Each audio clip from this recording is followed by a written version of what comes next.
Noted item. For example నేను vendor దగ్గరికి వెళ్ళాను, రా మెటీరియల్ కొందామని వెళ్ళాను, లేకపోతే ఫర్ ఎగ్జాంపుల్ బిల్డింగ్ కొందామని వెండర్ దగ్గరికి వెళ్ళాం, అంతేనా కదా. సో వాడు ఏం చెప్పాడు, ఇది దగ్గర 10 లక్షలు అవుతుందని చెప్పాడు, 15 లక్షలు అవుతుంది అన్నాడు. ఆ చిన్న బిల్డింగ్ 15 లక్షలు అమ్ముతాం చాలా కుదరదు, 10 లక్షలు చూడండి అని కారణం మాట్లాడుతాడు. లేదు 13 లక్షలు ఫైనల్ అన్నాడు. ఓకే ఫైనల్ అయిపోయింది. అదేంటిది నోటెడ్, అనుకున్న మాట. నోటెడ్ అంటే ఏంటి, అనుకున్నాం. 13 లక్షలు ఫిక్స్ అయ్యింది. 13 లక్షలకి ముందు ఎంత కడతానన్నా నేను, డౌన్ పేమెంట్ కట్టాలా లేదా, ఫస్ట్ 50% కడతానన్నా. అంటే ఎంత 13 లక్షలు 50%, 7.5 లాక్స్ కట్టాము.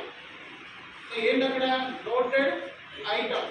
నోటెడ్ అంటే ఏంటి, ఎంత కడతాము అని ముందు మాట్లాడాలి. ఎంత కడతాం అనుకున్నాం, మొత్తం 13 లక్షలు.